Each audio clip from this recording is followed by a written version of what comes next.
Hello, everyone. Welcome back to the 2018 Brain Health Summit Training Series. I am Amy Zelmer of Faces of TBI, and I am a TBI survivor from a fall on the ice in February of 2014. And myself, along with Dr. Jeremy Schmo from Minnesota Functional Neurology, we saw a need in the brain injury community for more training and education on alternative healthcare methods and modalities for those suffering from the lingering effects of brain injury. So each weekday during the summit, you are going to get an email with that day's presenter, and you will be hearing either their real life experience living with a brain injury or their experience of working with brain injury patients. And today on this episode, I am here with Dr. Mario Dulay. And my computer's being funny. Here we go. And Dr. Dulay conducts neuropsychological assessments on adults with stroke, epilepsy, dementia, tumor, psychiatric, and movement disorders. He also provides evaluations of patients of all ages who've experienced sports-related concussion injuries and all severities of traumatic brain injuries. Working with neurosurgeons, he conducts pre- and post-surgical evaluations, provides cognitive rehabilitation treatments, and determines disability levels and long-term prognosis. Dr. Dulay's research uses neuropsychological, neurophysiological, neuroimaging, and sensory psychophysical methods to understand brain disease and improve neurorehabilitation and neuropsychotherapy methods. He is the director of neuropsychology in the Department of Neurosurgery at Houston Methodist Hospital, assistant professor of neuropsychology and neurological surgery at Weill Cornell Medical College, adjunct assistant professor at the University of Houston, and director of the Houston Institute for Neuropsychological Knowledge. So I made it through that. It's a lot of long words in there. So thank you so much for being here, Dr. Dulay. I'm very excited to have you here. The first time I met you was I think we were in Austin at the Texas Brain Injury Alliance conference. And I heard you speak about apathy, and I was like, oh my gosh, I had you on my podcast last year sometime, and I knew you'd be perfect for this summit, because I think apathy is something that affects most people with a brain injury, or, like the majority of us, I think, experience it, but don't necessarily know that it has a name. So I'm really happy to have you here, and I'll kind of let you take it away. All right. Thank you, Amy. Thank you for having me. I guess to start off with, what I'll do is I'll define apathy. There's all kinds of labels used to define apathy. Often it's a feeling of lack of emotion and interest and concern that someone might have after a brain injury. Scientifically, we think of a decrease in goal-directed behavior as we're trying to quantify these issues. For me, my favorite, or the definition that helps me the most in my clinical practice is trying to define it as lack of initiation, movement, doing particular activities. Physicians and others will sometimes call it non-compliance.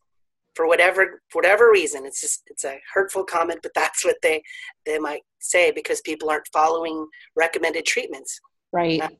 And sometimes it can be called diminished motivation. I argue, though, that doesn't help anybody to say that someone's not motivated, and often it's not the case of motivation, but a biological-based problem. And so I think I wanted to from there talk about the biological basis of this issue. Because it can look like a loved one is not motivated, then it increases the likelihood that others will say, why don't you get off the couch and go do something, right? Mm-hmm. Why are you not motivated? When in reality, when I learned this, I thought it was incredible, and it could be helpful for families, that there was a part of the brain, an epicenter of the brain, where when injured, someone looked less motivated. And we found this mainly, the research I started with reading was in alcohol and substance dependence. This part of the brain dealing with the reward system of the brain. And so the idea was, when somebody is rewarded for something, it'll increase the likelihood of doing a particular behavior. And this part of the brain, of course, is the frontal lobe. And now we've divided the frontal lobe into many different parts. But what happens in, say, a car accident, someone can hit the front of their head, leading to scar tissue. In mild TBIs, which are mild traumatic brain injuries, people can have their head bounced around, and you can't see that same, what's called encephalomalacia, but the injury is still there. It's just not identified on imaging. And what it's doing is it's affecting this part of the brain called, of course, the frontal lobe, which I refer to as the chief executive officer of the rest of the brain. And so what it is it's the boss. And when the front part of the brain is working well, you can multitask, you can plan, you can organize, you have awareness of others' feelings and your feelings. You can inhibit what you want to say to your boss or to someone else, for example. And that it stops you from getting into trouble because it's the chief executive officer telling you what to do. So when damaged, it can lead to all kinds of problems, the opposite of all the things I talked about: trouble following through, trouble planning, trouble organizing. Well, all of those things ultimately, can also be labeled as apathetic. Someone's apathetic when they can't finish a task, when they're not engaging in enjoyable activities, when they're not when they're not going off and doing social activities because they're just sitting there. So that's the biological basis. The appearance is not being motivated, but also they're being less spontaneous. Mm-hmm. Often I talk to family members and the patient or the person I'm helping, who I often see a person come in, and the first thing that they say, the family members will say, well, he must be or she must be depressed, because they're just sitting around.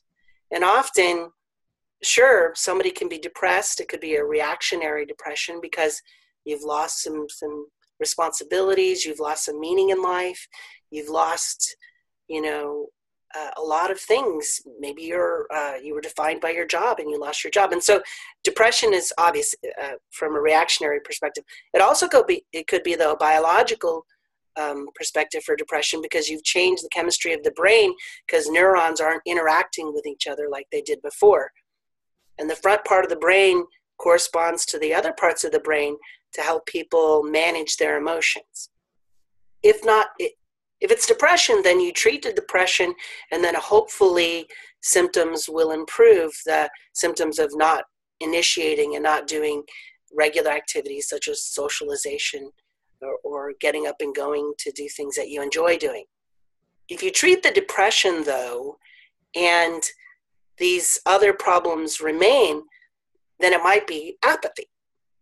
And so I often have this conversation with families that it could be, it could be one, it could be the other, it could be both. Mm-hmm. And so what is, we talked about what apathy was. Depression is more of this idea of crying spells, a loss of joy for doing activities, hopelessness, feelings of helplessness, some suicidal ideation. That's the stereotypical, some of the stereotypical signs and symptoms of depression. On the other hand, of course, apathy is this decreased initiation, not engaging in social activities. The overlap between depression and apathy often is feeling slower than usual, not having energy, loss of joy in doing activities, and of course, less physical activity. So they overlap. Yeah, and I know early on, I'd say the first, 18 months, it took me at least a year to hear the term apathy. But I was like, that's it, I was like, am I depressed? Like, I don't think I'm depressed, right? Like, you kind of go through this whole checklist. But to get off the couch to go make dinner was just such a daunting task. Like, I just couldn't even get myself to start doing it, even though I knew I needed to eat, right? Or laundry was another really big task, because it's a big task, right? It's not just as simple as putting it in the washing machine. So, I hear my group all the time, both from the survivor and a caregiver. The caregivers often don't understand, like, my husband's just being lazy. He won't get off the couch. He won't do his rehab. He doesn't remember to take his pills. And it's like, slow down. This is apathy. This isn't non-compliance. This isn't laziness. Exactly. And I think that's really challenging to understand because it's all so invisible, right? Like, if you've never dealt with it before. Well, and an important point is that we come into these relationships that we hear these stories about for couples, fathers and sons, mothers and daughters, people who have been together for many, many years. Mm-hmm. And so when they say, he's not as motivated or she's just not doing things, their baseline is maybe they were a parent and there were some of these things, or a husband or a wife. Oh, you forgot our anniversary. Oh, okay, right? And these things that happened as a baseline once in a while. Well, now a brain injury happens, and it's often they're attributing, these new difficulties to some premorbid characteristics, and it kind of muddies the water. But it does a disservice too, though, because I often talk with families. I say, just give them the benefit of the doubt. It should be a blank slate, start over. This is a different person who's trying to get back to a particular level. Yeah. And when you focus on the past, the person that you were, it's hard to focus on the present and the future and getting better. Yeah. And, there's this term, the new normal, that comes up sometimes. And I don't know whether it's a good or bad term, but right. I'll hear clinicians say it all the time. But I will bring it up sometimes when they say they're trying to get back to where they were. Mm-hmm. Because sometimes you can just be so frustrated when you compare yourself to where you were. It's not that the future is, maybe it's okay not to be back where you were. There'll be new wonderful qualities that you adapt to, or maybe similar qualities, getting back to the same job and things like that. But if you keep comparing yourself to the past, it can sometimes just create more sadness. Mm-hmm. I'm talking with families to stop comparing who the person is now to the past. Let me talk about the different predictors that can determine whether someone or not is going to be apathetic. Some of those things might include the severity of the injury. So in traumatic brain injury, for example, we use the nomenclature mild, moderate, and severe. And often someone with a severe traumatic brain injury are going to have different levels of apathy compared to someone with a mild traumatic brain injury.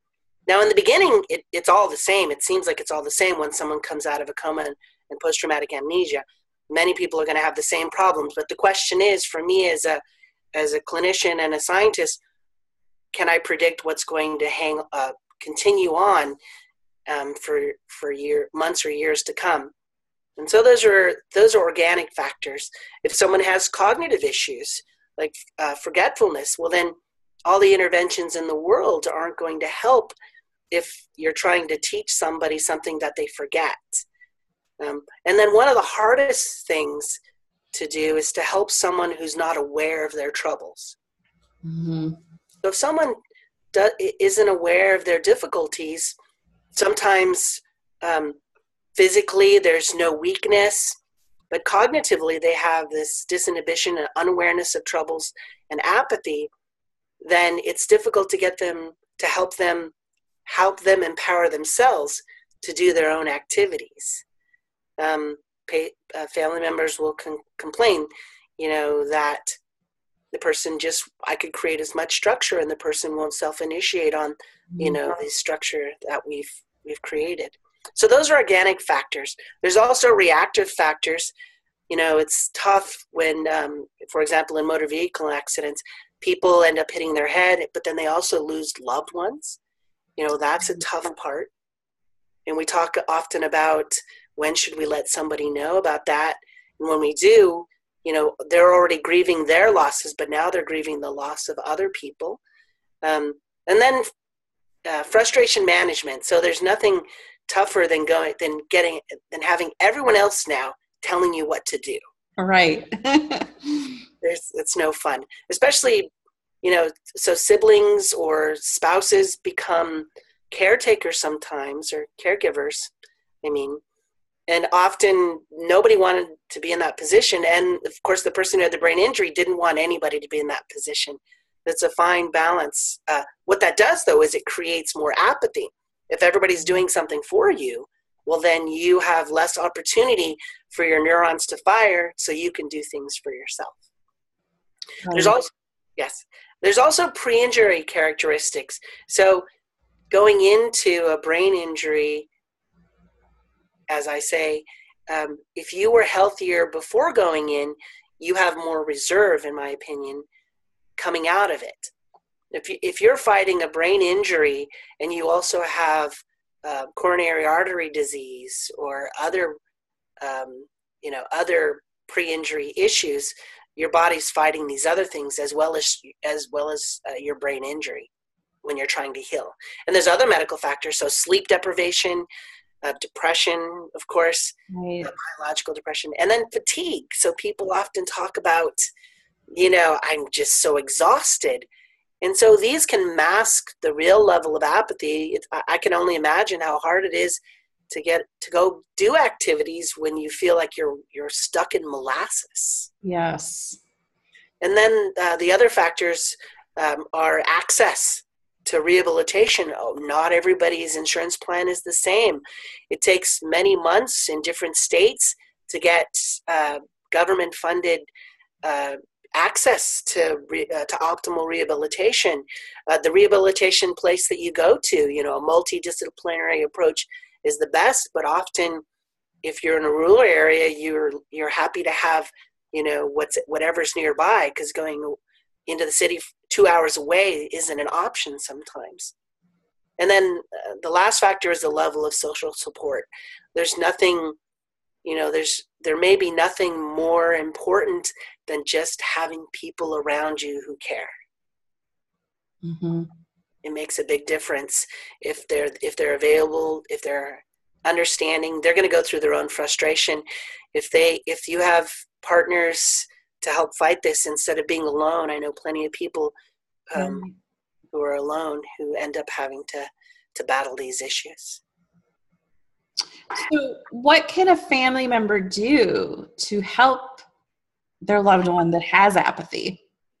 Good question. So, the first thing I do is I work through the person. I evaluate where the person with the brain injury is at to see, how good is their comprehension, how good is their memory, how good is their level of awareness of their troubles. And when I know how good is their executive functioning, meaning planning and problem solving, and when I know those things, then I know how to talk to family members about how to help the person with the troubles.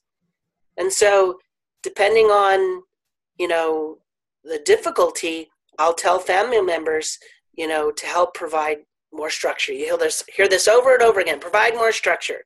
But, if the person is very aware of everything and they can provide their own structure, then the next step would be, which is going to happen, I'm going to say this anyway, provide as much emotional support and a reduced stressful environment for the person.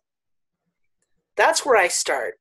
I created this handout called Learning Together as a Family that have these particular steps in how to work with someone with a brain injury when you're a family member or a friend.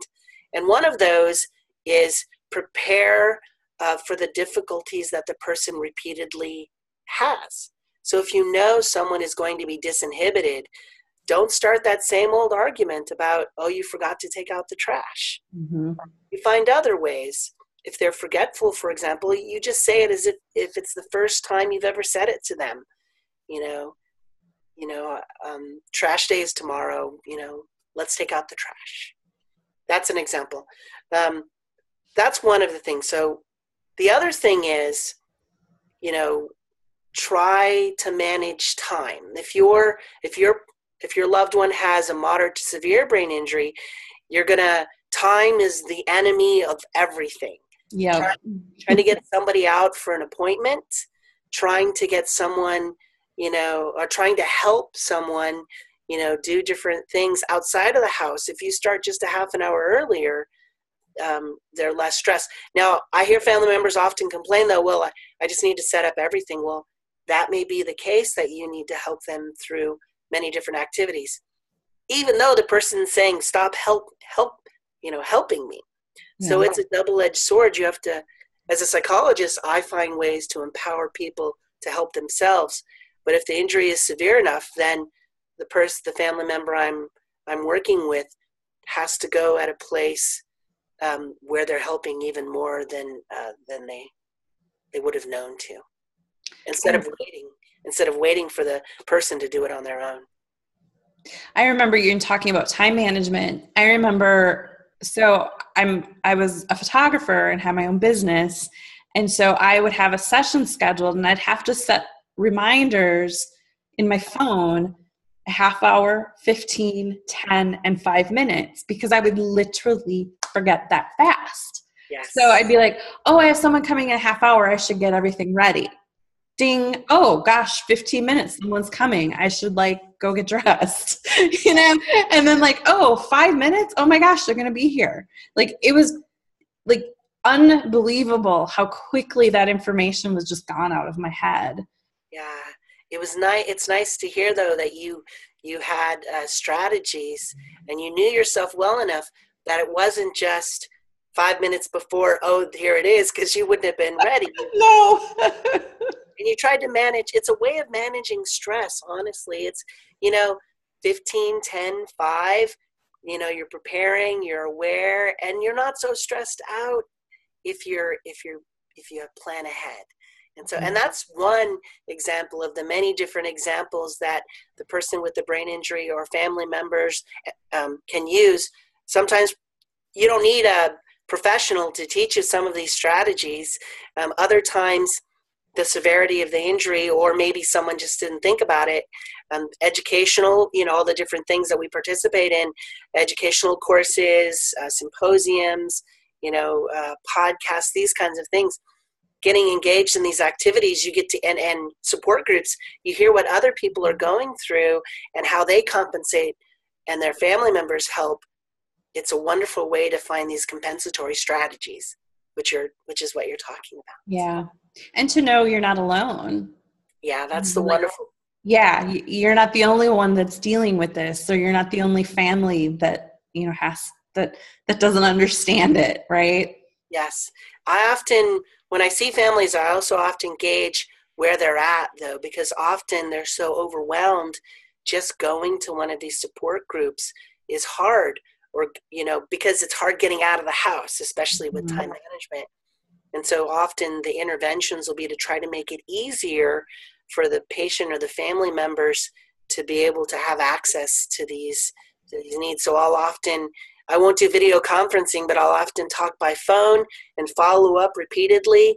There's no way to charge for this, but who cares? Because the main goal is to try to help somebody to help themselves and to help others. And coming into the doctor's office sometimes is unfeasible. Right. Yeah, that's a great point. Yeah. Let me look at and see if there was anything that I really wanted to talk about. Oh, I know. Let me go back to learning together as a family quickly. This one thing that I always say, create systems together. But the one thing that I always like to say to anyone who I'm trying to work with or help when it comes to issues of cognition and apathy are, when in doubt, someone will increase their behavior towards things that they like to do. And so often we're trying so hard to help someone help themselves that we ruin the time that we're together, and we ruin these moments. So I often say, when in doubt, do things that you enjoy and that the person you're trying to help enjoys. Or if you're the person who has the brain injury, do things that bring joy and happiness if you can experience that. Because if you're trying to learn if you're using particular computer programs to improve these different cognitive abilities, I say, well, why don't you just go do the thing that you want to do instead of getting really good at remembering what card was where on a computer? Mm. And the idea is the more a person can do for themselves, the more they'll feel like they have meaning and purpose and Right. joy, and the more that caregivers and loved ones will be, the less that they'll be stressed. And what about someone who is a year, 2 or more years out, and they're still having apathy? What do you do then? That's a great question. So the interventions for the first few months in the year after a brain injury may differ for someone who then has chronic difficulties. Mm-hmm. Depending on the access you had to recovery methods, rehabilitation, the intervention, the apathy may have improved. But I see plenty of people 2 to 3 years out who continue to suffer from apathy, and so the treatments can sometimes be similar. So we start with looking for interventions for fatigue and decreased energy, but it may be that the people, believe it or not, the people around the person who was significantly apathetic are apathetic themselves. And so they've stopped, trying to invite friends, stop inviting their friend with a brain injury to Right. social activities. Significant others with their busy lives are less likely to, come and visit or engage, just go for a walk, those kinds of things. And what I say, the analogy or the example is, how we all have a New Year's resolution, January 1st, mine is done in about 5 days. And so then I beat myself up for 360 days about, failing on this New Year's resolution. I say, when it comes to things like apathy or anything that you want, have a New Year's resolution the first of each month, for example. Start anew with the activities that you may have not been able to do at a particular time. Start anew, anchor it to a particular time point. And I say, just try the beginning of each month as your New Year's resolution. I love that idea. And you talked about friends, might stop inviting you out and stuff like that. And I experienced a lot of that myself. I think they just gave up. I'm like, well, she's not ever going to want to come, so let's not bother. Yeah. But they don't understand the why that I'm not wanting to go out, right? And so I like try to educate people. I'd rather have the invite and just, know that I might not be able to make it. But one day, I will be able to make it. It might be a year down the road or 3, but one day it will happen. And it's opportunity, isn't it? Mm-hmm. Those opportunities aren't there. You start to self-doubt. It's hard to initiate asking to go places when you're primed to go and want to do that stuff now. You're just not seeing the same people or doing the same activities because opportunities may have been reduced. So what can someone do who might be listening who is just their psychologist is just writing them off as depressed? Because this happens a lot. It happened to me. I mean, I know firsthand. She wanted to put me on antidepressants, Ritalin, and sleeping pills. Yes. In one meeting. Wow. Yes. And I said, no, thank you. And I mean, how do you handle, you don't, in my case, I knew I wasn't depressed. I knew I didn't need an antidepressant. Yeah. But some people may need it. But how do you walk that line when you're not getting good answers?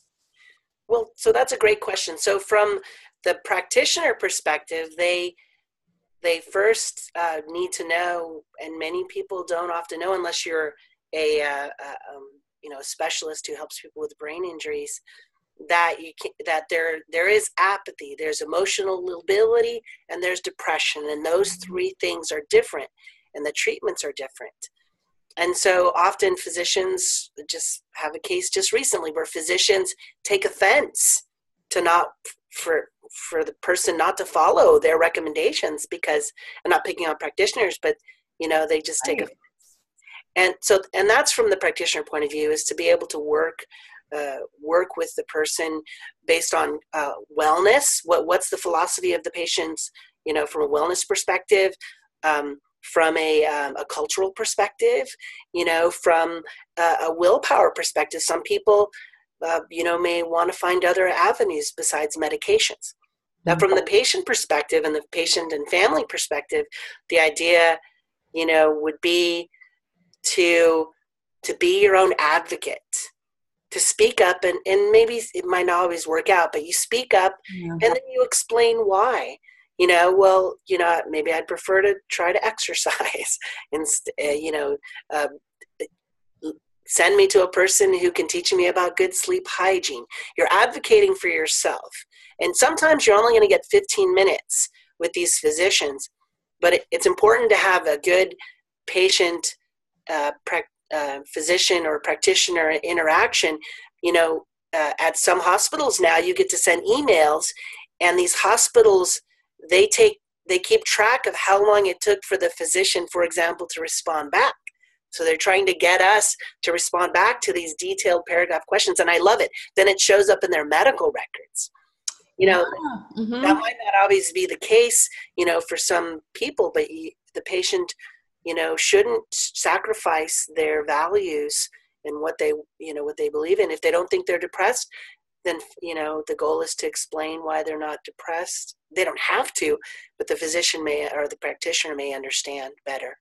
Education, though, I think ultimately that it'll be education to reach as many practitioners and patients and family members, as possible, to help them better understand that it's a multi-step approach to solving problems. It's trial and error.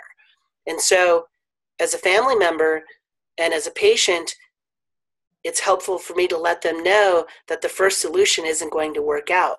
But then what happens? They give up. They don't express that things aren't working to others. They're like, oh, this is the way that it is. But it's really a negotiation between practitioners and the patient, between the patients and family members, trying one thing. When it doesn't work, trying the next thing.